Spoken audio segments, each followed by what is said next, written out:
Namaste and welcome to this exciting episode of Sattology Debunking Mythology. Sat means truth and Logos means a study or science. Sattology means a science or study of truth. All of us are running after truth, searching after truth.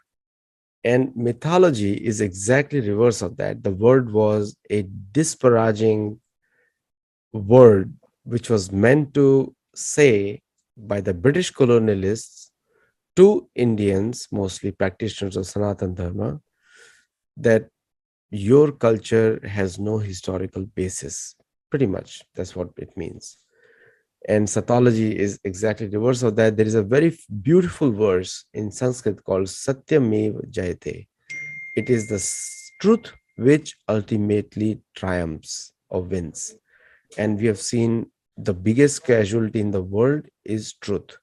Also, I have seen a lot of comments and also discussions, and which is again a propaganda in American universities and academics, that Hinduism evolved later on and it has no spiritual aspect, which was very funny for me because it is the only culture where the soul is being spoken about. And without soul, there is no spirituality. All of us have souls.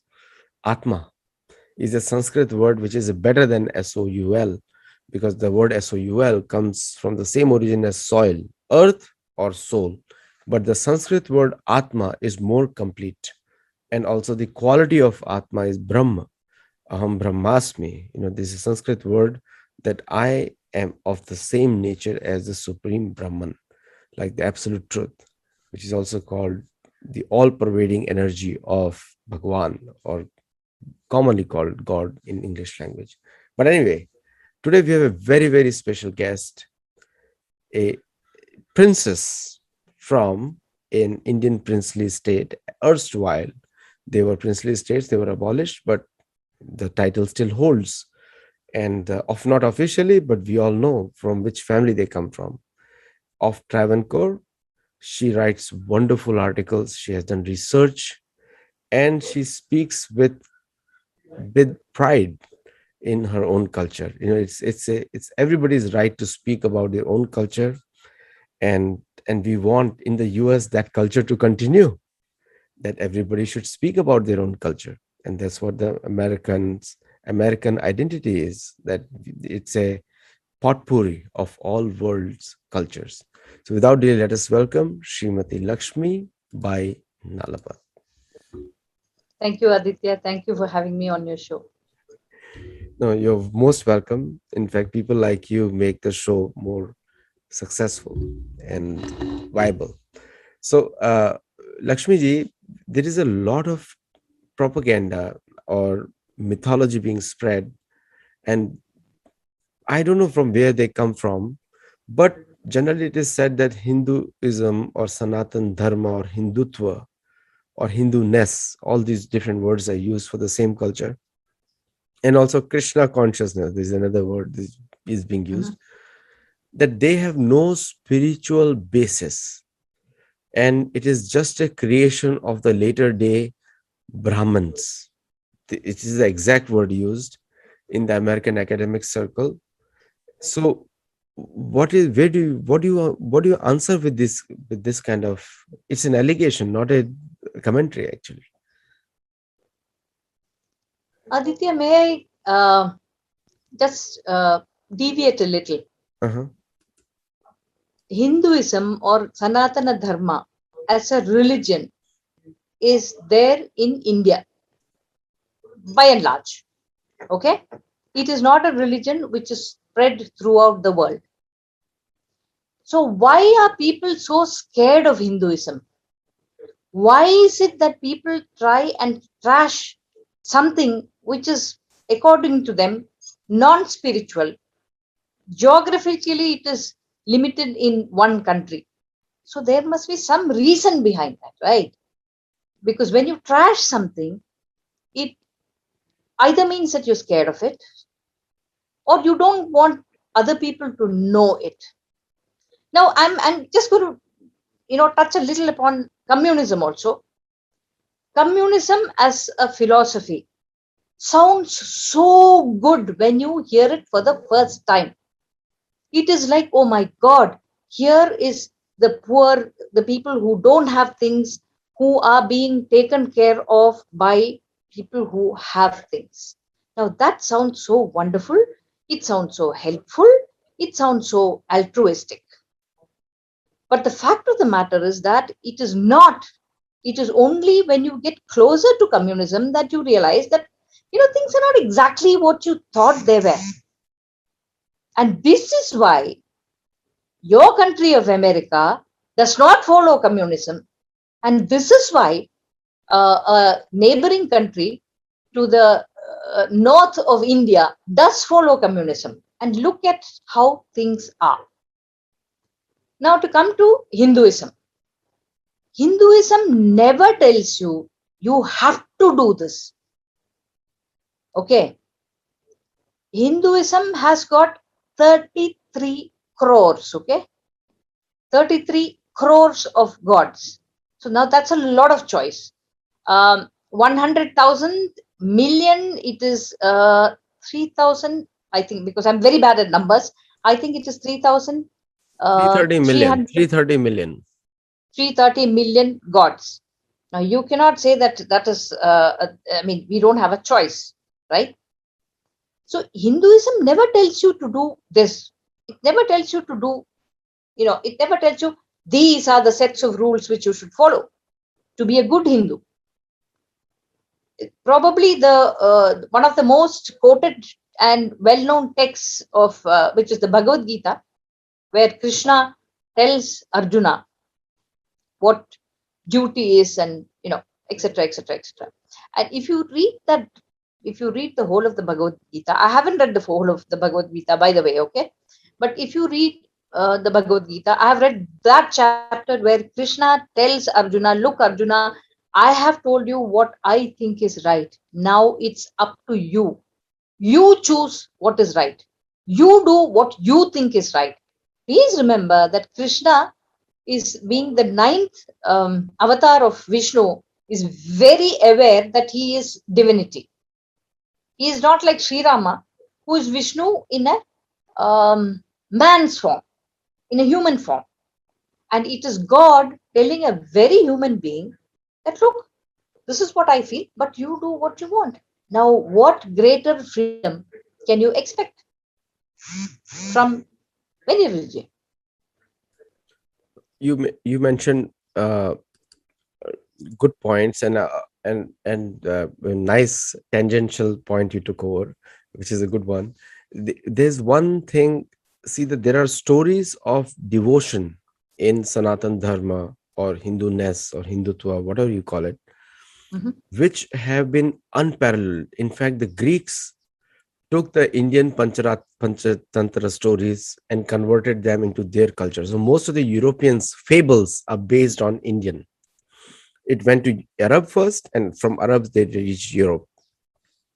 So the moral side of the education using animal characters, which Mhm. America today has created Disney World and Donald Duck, the Mhm. morality was being taught to small children Mhm.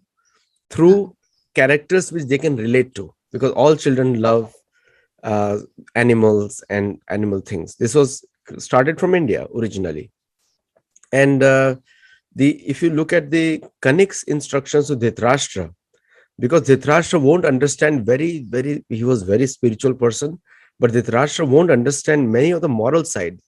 So Kanik also again uses the animals examples to Mhm. teach him about morality. Mhm. Now, so the moral side of Sanatan Dharma and or Hinduness or Hindutva, there are many words over there, but I would like to stick to this. What is the essence of the moral education which is actually guiding? See, there is a old Al Baruni or somebody quoted: "If you want to find truth and justice, that is Mhm. only in the land of Bharat, nowhere Mhm. else." This is Al Baruni's point, which was a Mhm. Persian scholar.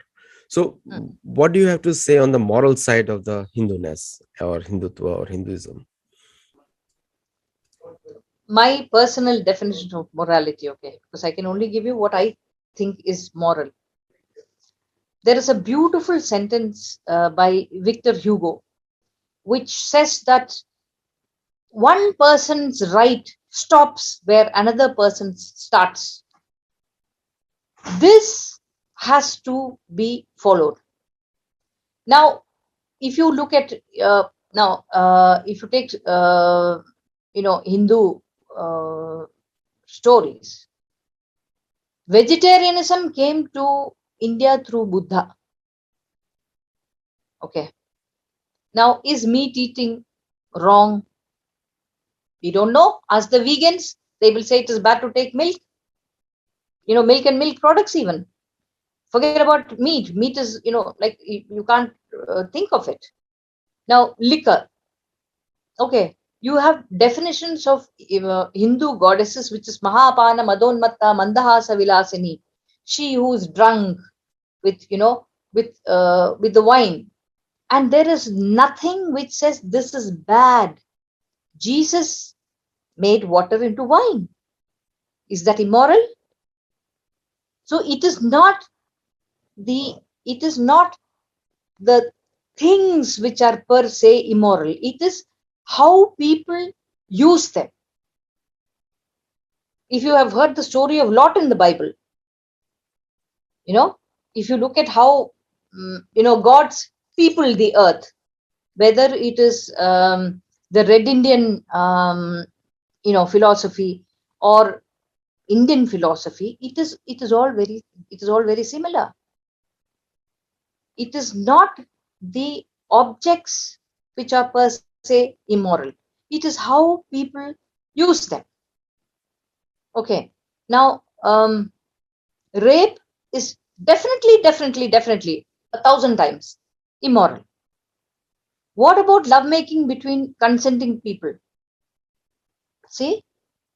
So these are all personal, and as we Indians believe, the whole of life is a search for ourselves. We are trying to find out what the truth is. Nobody gives us a map or a instruction manual and says this is the truth. Now do tick off 1, 2, 3. It's not like that. It is like our fingerprints. They're totally unique. And that is the beauty of Hinduism, because you are, nobody has a book or a set of rules. There's a huge difference, according to me, between religion and spirituality. Religion is more rule based. Spirituality is more divinity based. And the divine is there in every one of us. Every one of us. What is the difference between a person who's sleeping and a person who's dead? A person who's sleeping will get up, right? And he will go back to his conscious, for lack of a better word, functions. A person who's dead does not. Which means something has left the physical body. Something, okay? Call it Atma, call it soul, call it Brahman, call it whatever. Yes. We lost you a couple of minutes. Yeah. So what I'm saying is, basically that thing, that X factor is the same for all of us. So to consider people better or worse because you were born in a certain physical circumstance, it's sheer stupidity. And it's short-sightedness, and it's also fear somewhere. Yeah, fear mongering has become the art of most of the religions. And Bhagavad Gita is very famous for, it says, Ma Shucha, do not fear. Yeah. Ma Shucha, Sar Dharman Parityaja Mamekam. So it is the book which tells you, do not fear for anything. So fearlessness is being taught because of a one life syndrome, that you have only one life. So you're always scared what is going to happen. But if you know that the soul lives on, the body goes away, then the fear also goes away. Very simple logic. Because everyone is scared. This is the biggest fear for people. Yes, you're saying something. No, do you remember what you were last birth, Aditya? Because I don't remember. I don't remember. Now, if you take two people, okay, one is Lazarus who came back from the dead, Nachiketas, who came back from the dead. Both of them did not know what, I mean, they experienced death, but they came back and they could not tell the living what happened. So there is a very, there is an impenetrable screen as to what happens before birth and what happens after death. Lots of people say lots of things, but then, nobody has actually recordically, okay, come and said that. Sometimes you feel, oh my God, I have been, it's called deja vu in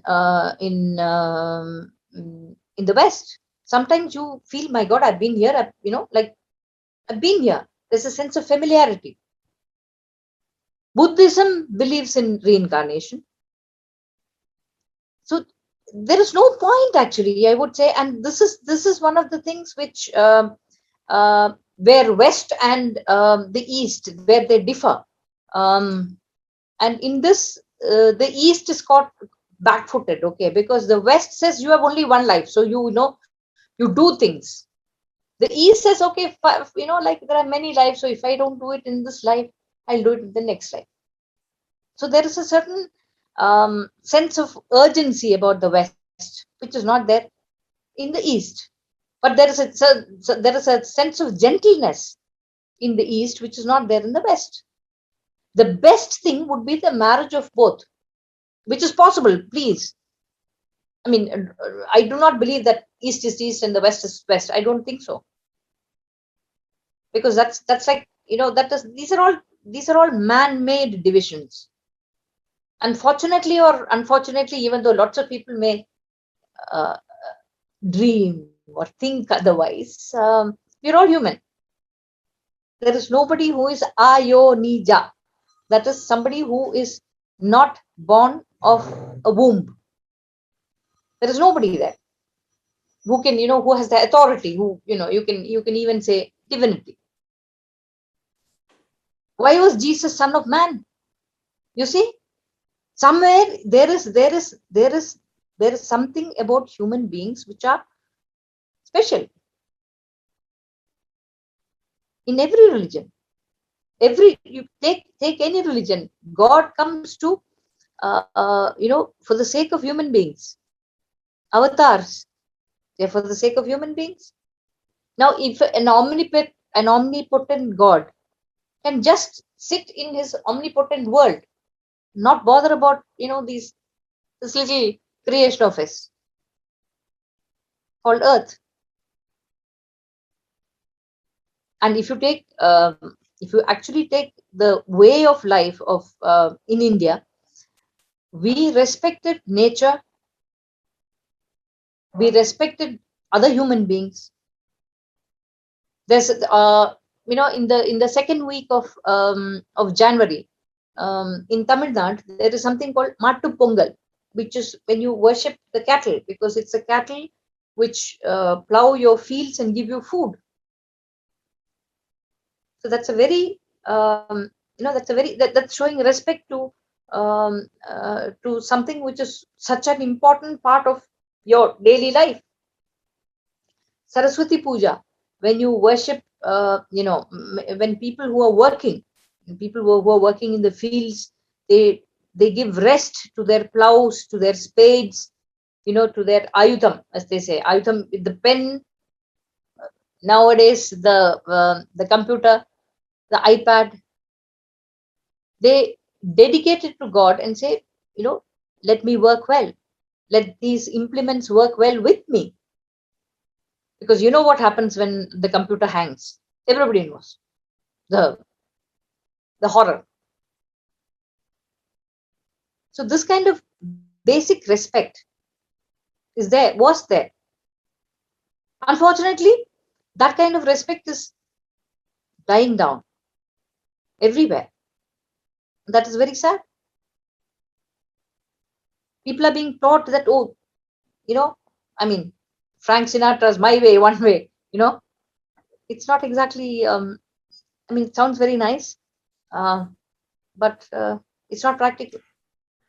The problem is So there is a Navavidha process, 9-step process. Shravanam, Kirtanam, Vishnu, Smaranam, Padsevanam. And there's a very amazing story of Andal. I have been, uh, as you study the works of Ramanujacharya and other followers of his, you see amazing stories of devotion, and which have not been brought publicly out in the West a lot, where they need to see those stories of personal sacrifice, personal endeavor, because those stories tell you the strength of spiritual character. Mhm. So what you would like to tell people about through those stories, the the strength of Sanatana Dharma? Because the story of Andal is one of the most mesmerizing stories Yes, in our culture. yes.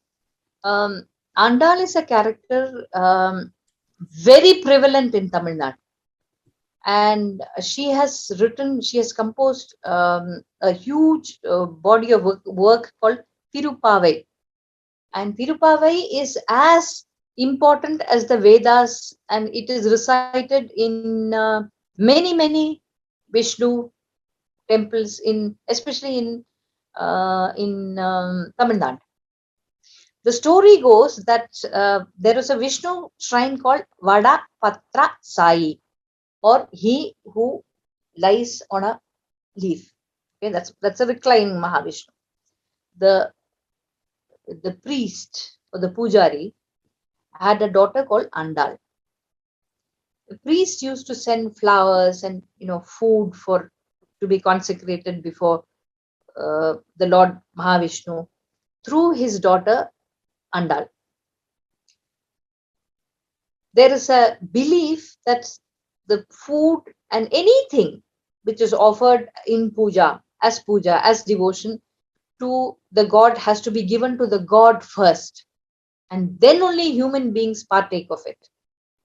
Now, Andal, what she does is she wears all the garlands, she wears the jewelry, she wears the silk, and then she looks at herself in the well there. And, she admires herself. And she says, see, this is looking good on me.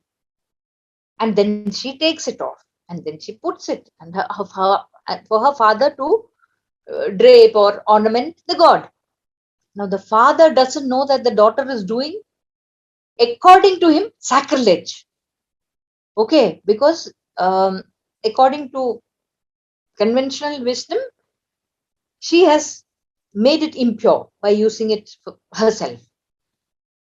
But then what happens is, and like once the Andal's father comes in and catches her, all draped and dressed up, and he is furious, and he starts beating her up, and he starts lamenting the fact, saying, oh my god, it's my daughter has brought so much shame to me and so much sin on me, and blah blah blah blah blah, as lots of some fathers do to some daughters, rebellious daughters. And then at that time they hear a voice coming from the temple, where it's a disembodied voice which tells the priest, deck up your daughter like a bride and bring her to me. So he stops berating her and he decks her up and he brings her, and the shrine opens by itself, and Andal is absorbed into the um, into the Lord. And Andal is in every temple you find Andal's idol is beautifully decked up. She's always decked up as a bride, and that is the ninth way of worship, which is Atma Nivedana. Actually, if you take everybody knows who Radha is. Radha Krishna, Krishna's legendary lover. Many people may not know that uh, Radha never married Krishna. Krishna had 16,008 wives. And but if you take Krishna's stories anywhere, it is Radha Krishna. And it is that Radha is Krishna and Krishna is Radha. There is no difference. If you take Bhagavatam, if you take Vyasa's Bhagavatam, there is no reference about Radha at all. Believe it or not. There is only one line, which is a very ambiguous line, which says, oh, there were two sets of footsteps. Now there is only one. He must be carrying her. Her can be anyone. And this whole idea of love for the divine, it is it is it is so, because I'll tell you one thing. Look, I am assuming that all of you have fallen in love at some point in your life or the other. I certainly have. Okay. And when you fall in love, you are on a high. Whatever you do for your beloved, it's not a chore. You love doing it because you love that person. And a mother loves a child. A brother and sister might love each other. Friends certainly adore each other. But the total intimacy of lovers is something which is very different. Why does Christianity say, cleave unto your wife? Same thing. Every take any religion, it is always love. And nothing but love, which, I mean, like one of those songs which says love makes the world go round. It does. Even in physics, you say attraction within the solar system. Why don't you say energy? See, because there is something about love which makes everybody somewhere melt, smile. Even the hardest person, he can love his pet. He may hate people, he may love his pet. So that feeling, that it's a natural feeling. And unfortunately, what is happening is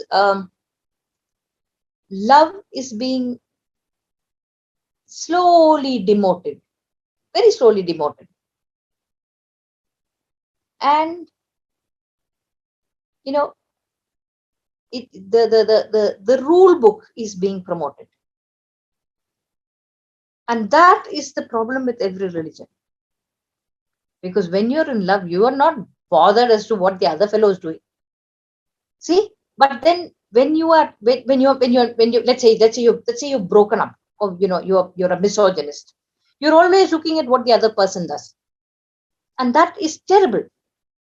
And that is what, if you're looking for faults in people, in religion, in faith, in anything, in music, in dance, in films, in writing, it's so easy. It's much easier to find out negative things to say than positive things. And the only panacea for this is love. Oh, please, love does not mean, accepting everything. It does not mean total trust. It does not mean making an idiot of yourself. No, that's infatuation. But actual love. And that is why there is a beautiful story that when Krishna leaves his village, he leaves Radha, he leaves his foster parents Yashoda and Nandagopal, goes to Mathura, and from there on he is more of a, his pastoral life is over, his innocent life is more or less over. There he becomes a statesman, he becomes he actually becomes a kingmaker, he becomes a semi-politician, he becomes a philosopher, etc. But there is a beautiful story that, and of course Krishna tells his people that I will come back for you. I'm not taken in by Mathura and kingship and all that. And after many days, he sends a letter through Uddhav to Vrindavan. And Uddhav comes to Vrindavan with Krishna's letter. And the funny thing is that none of them open the letter and read it, even though it is news from Krishna after such a long time. You know what they do? They pass it from hand to hand to hand to hand. And Uddhav doesn't understand what's happening. He's like, what's happening? And So he asked them, look, this is Krishna's letter. Surely you want to know what he said. You're hearing from him after such a long time. And then you know what these gopis say? This letter has been touched by Krishna. We just want to touch it. So this kind of, I know what is right for you, or we know what is right for them. That is what is killing the beauty of the world. Because everything, look, good and evil. It's very simple. The plot is the first plot. Okay, the first plot is just good versus evil. That's it. Now you take anything, it is that very same theme being repeated and repeated and repeated. What is it that makes it different? Why do you look at one thing and say, oh my god, this is like this? That is because of the nuances. That is because of the details.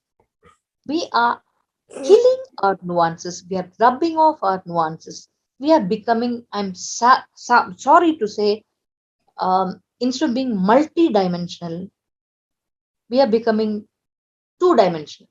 It is either or. And that is a huge, huge loss to the whole of humanity. Either you're with us or you're against us.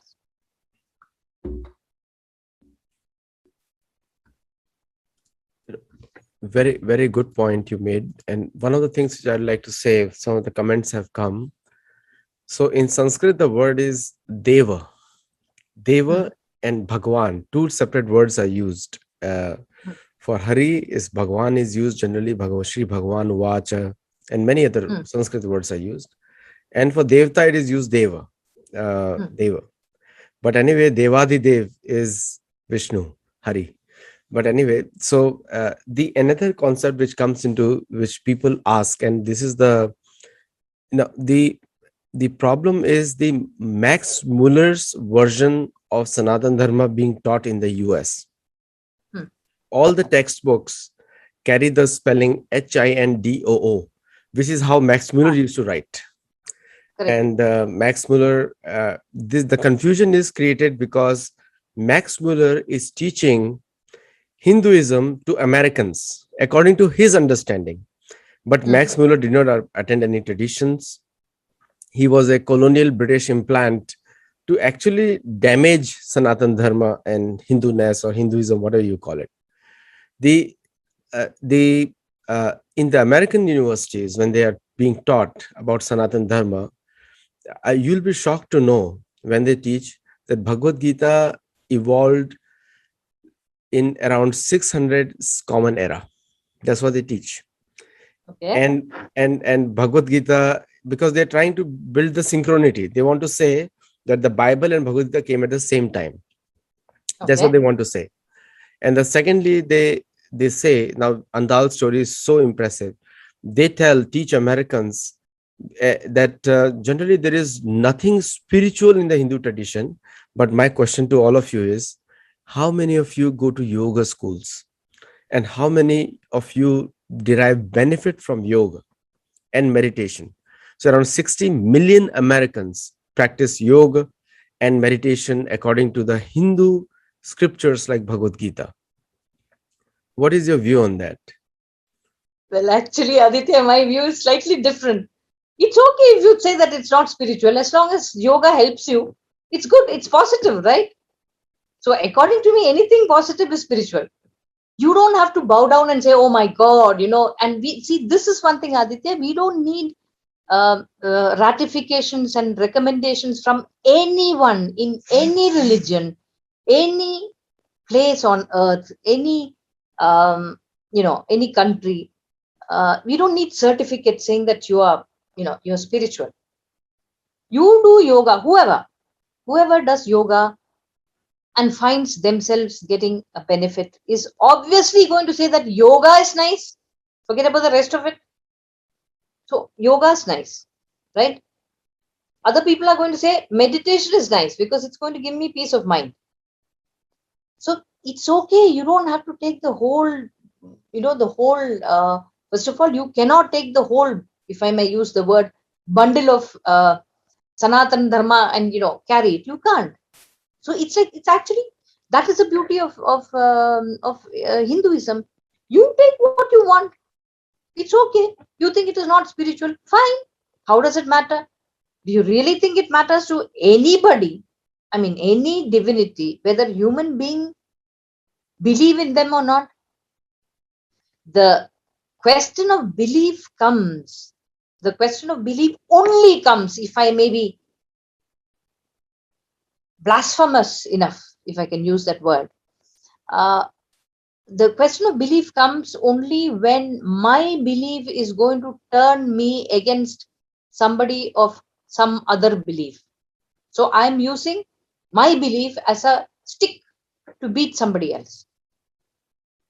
That is definitely not a welcome thing in any religion, in any religion, any sect, any language, any any demeanor, any clothes. It's your personal choice. See, all of us are not born as a conglomeration of individuals. We're different. Please remember that Das Kapital, which is the communist Bible, was not written by the then Supreme USSR. It was written by one individual, Mr. Karl Marx. So even there, it is an individual who did it, not a mass. And the moment you have mass rule, whether it's political, economic, social, whatever, the moment you have mass rule, you are on your way to perdition sooner or later. There is no doubt about it. You Because made a yeah. you made a very good point, because when you go to a restaurant and you have a lot of dishes on the menu, you pick and choose what you like to have. Yeah. And so Sanatana Dharma is so vast. You don't have to accept, you just start and when you eat, you don't eat the Enjoy it. entire everything together. You have to eat one by one so that you can taste everything. So Yes. pick Is and there, choose. Radhika, may I ask you a question? May I ask you a question? Is there any kind of contradiction between, let us say, reciting the Lalita Sahasranama and eating pizza? No, right? Oh, Or apple pie. Let's make it really American. Apple pie, right? There isn't. So these are not mutually exclusive. These are not contradictory. Vested interests are trying to make it, are trying to make them fight each other so that they get relevance. Only if you and I fight, Aditya, will a third person have relevance. So it is those vested interests in every religion, and believe me, every religion has this. Every religion, Hinduism, Islam, Christianity, everything, Judaism, everything has this vested interest element who is very interested in creating a conflict and then making use of the conflict and pushing themselves. when we are living in a multicultural American society, I have seen Indian restaurants, and a very good friend of mine hosts a very large restaurant in San Diego. They host, they allow all religions to do their prayers. That is a favorite hall for prayer, of whether it's Wonderful. a Persians, Iranians, Muslim. Because when you're living in a multicultural society, you cannot fight over something which is as basic as faith. You can have Correct. faith, like she said, apple pie. You can have faith in pizza, and I personally love samosas. Let me just let you my personal choice. Okay. But but but still, the choice is up to you. And just like nobody can dictate diet, similarly nobody should be able to dictate your faith also. If you find peace in yoga and meditation or mantra, the Om Namah Shivaya is very popular, very, very popular. Om Namah Shivaya, Om Ganeshaya. I have seen Ganesh tattoos on Pacific Beach in San Diego, many, many of them. It's just not just one. I was counting, the last I counted was 947 tattoos. My God. in just 3 hours, 4 hours. So this much popularity is there. Now, most Uh-huh. of these people, they if somebody engraves a tattoo on their arm, it stays for the life. It's not just for one Yes. day. So if somebody is doing that, and so this is an act also to some extent. Now, you were telling some story about Lalita Sahasranam, and which you recited very beautifully last time on our show. And there is a specific prayers by Andal also. Would you like to Tirupavai. But I don't know. I don't know enough of Tirupavai by heart. I have heard it. I'm familiar with it, but I am not. It's in Tamil actually, and I'm not. I don't know it by heart. It's Yeah, beautiful. so the point is that it just raises your spiritual quotient a little bit higher, which is very much needed today because of a lot of influence of uh, political ideologies masquerading Yeah. as religion. You know, You're absolutely right, Aditya. You're 101% right. so the point which I'm to say is how people can distinguish between a political ideology versus religion or dharma. The first thing is knowledge. Keep learning. Keep learning till the end of your life. Because the day you stop learning, you're dead. You're dead where it counts. That is number one.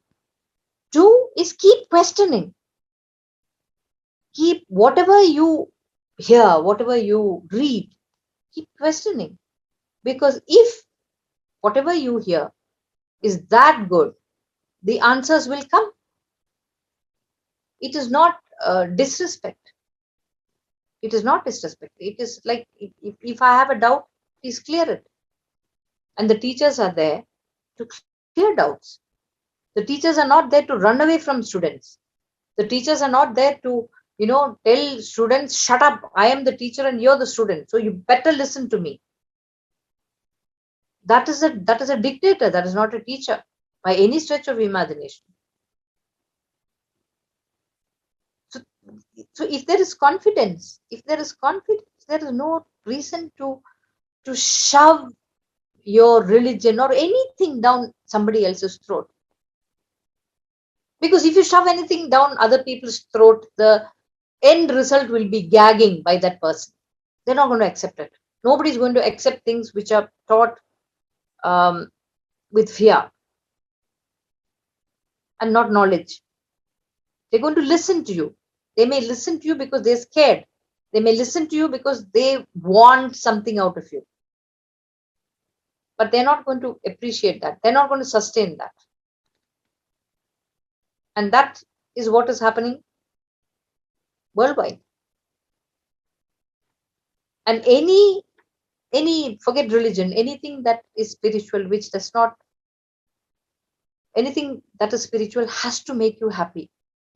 If it doesn't make you happy, then it is not spiritual.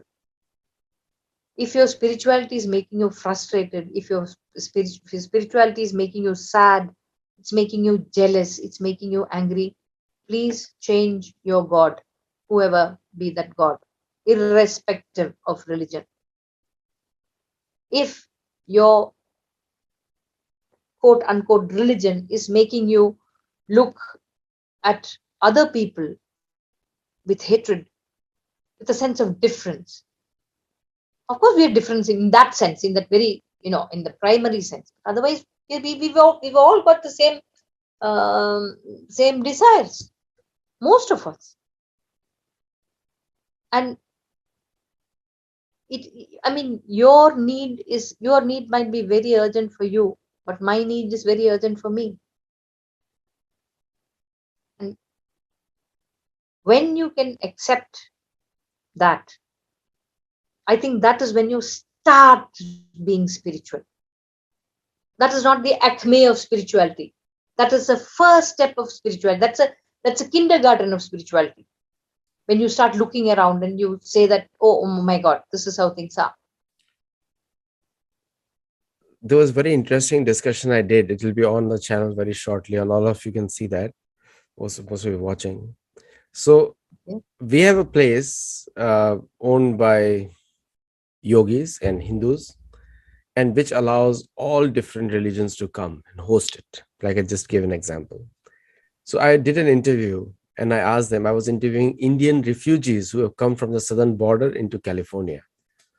A large number, very, very large number. They're in the jails in California, Southern California, from India. Now, I was asking one of the people that will you allow, like just like Hindus are allowing you to do your prayers, even though you both do not belong to the same religion or spiritual sect, they said no. And I said, then what happened to the reciprocation? Because reciprocation is the art in spirituality. If I do good to you, you do good to me. So, so the answer was that is not part of the religion. So I said, okay, then because the Hindus allowed you to do your prayers in their center, so won't be a sign of respect and love that you also allow? So the answer was we cannot. It's not part of a religion. So the point I'm saying is that like in Sanskrit it says dadati pratigranati guhyam akhyati prichati. So dadati pratigranati, you give and you take. So the first lesson of spirituality is to give, and second is take. But both are important, because if they're not there, there won't be any trust and love. What do you have to say on that? Actually, Aditya, I'll tell you one thing. Um, I would rather do without the love and approval of people like that, because they're not important for me. That's their problem. They are stuck in that mindset. Let them look. If somebody is happy staying in a mental ghetto, which is 100,000 million times worse than a physical ghetto, let us leave them to that. Let them be happy in their, in their narrow-mindedness. Let them be happy in their, in their lack of generosity. They're happy there. Let them be. How does it affect us? I know there is this, lots, because I find lots of people telling me this. Oh, that is being stupid because, you don't understand how people will react. Actually, I would say that we were talking about fear at the beginning of the show. Bravery does not mean not having fear. Bravery means looking at the risks, respecting the risks. Okay, there will be a certain amount of fear. Of course, there will be. Otherwise, I mean, at least for me, there will be. I'd be lying if I said I was completely fearless. But then what you do is that you look at the fear, you look at what you want, and then you conquer your fear. That, according to me, is bravery. Otherwise, it's foolishness. It's foolhardiness. If you're not, if you're not aware of the risks involved. See, the difference between human beings and animals,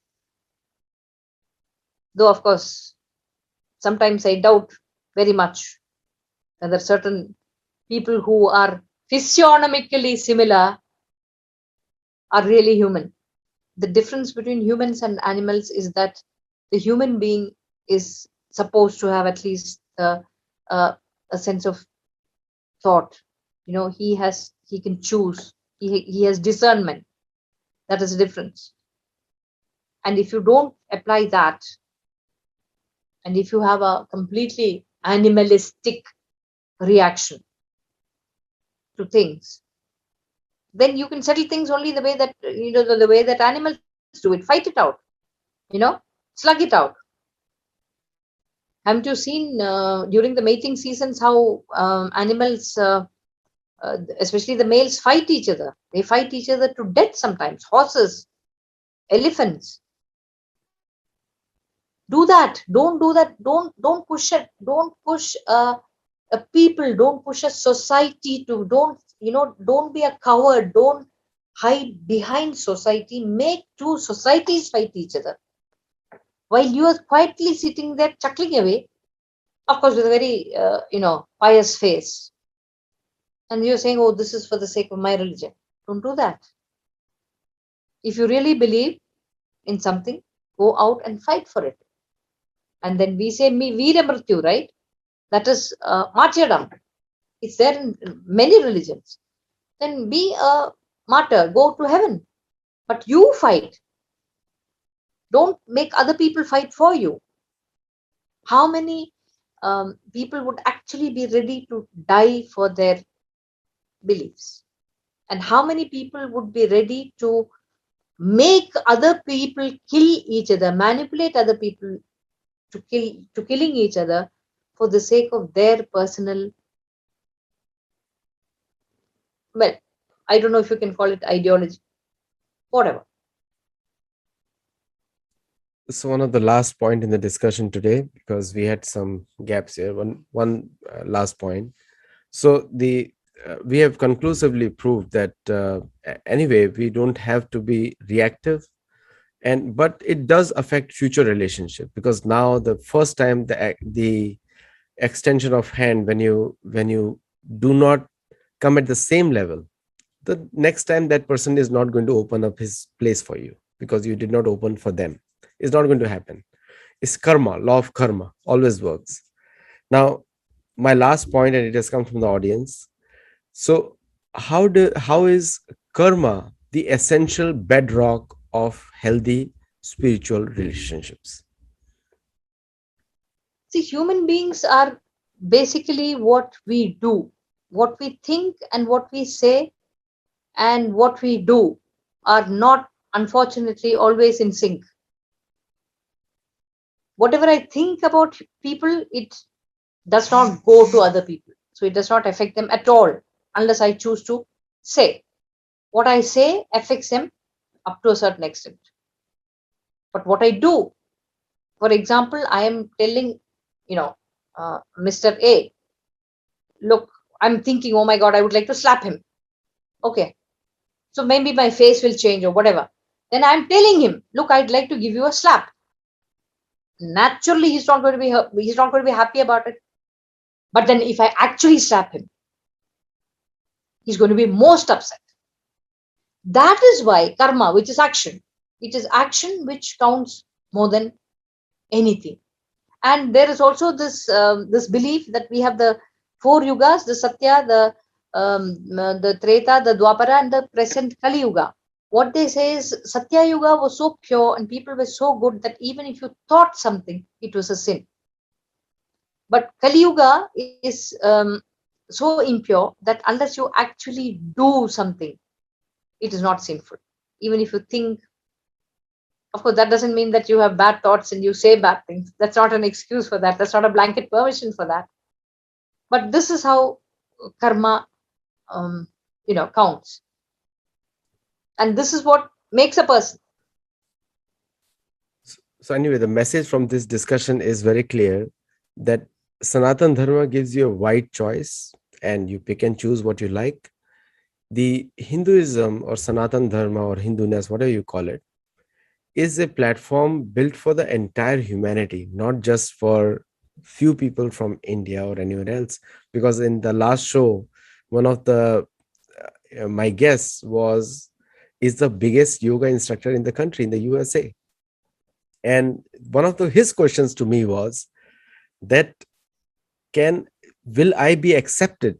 I said, of course you will be, because your karma speaks louder than your words, and you are the biggest yoga teacher in this country. And the another thing which he proudly said, and he's born and brought up and raised in US, in northeastern part of the country, and he is chanting Om since the age of 5, and he's now a student of Bhagavad Gita, which I gifted him around 9 years back.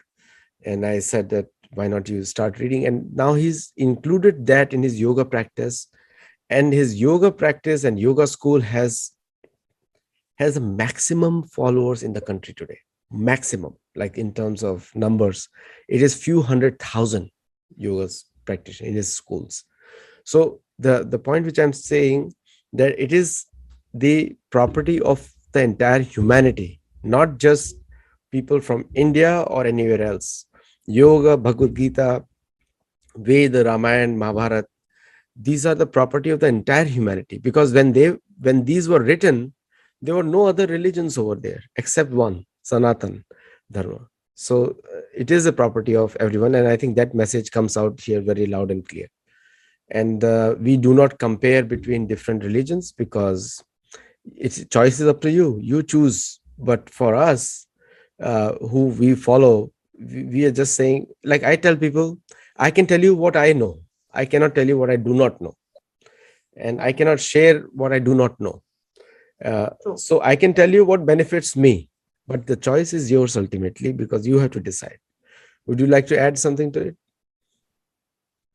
Mm, I would tell you one thing. Mm, this concept, which is a political concept. I will not go into names, but this peace at any price, which is supposed to be the Indian motto, that has to change.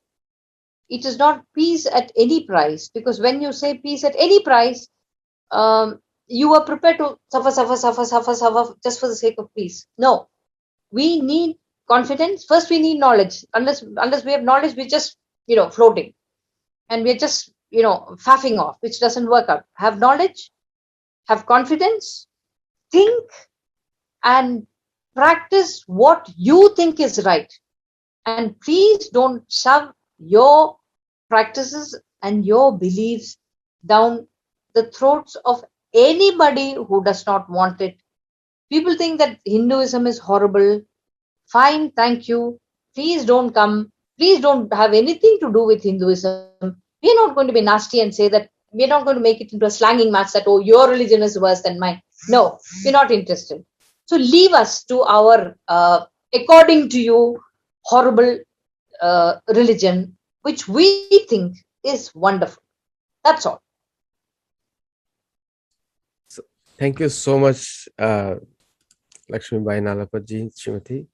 And for all the viewers who are watching this show, do watch it on YouTube and let us know your feedback and give your comments, because the comments help us to improve and also carry forward this discussion. All these shows are educational, and our Sattology is purely focused on debunking mythology.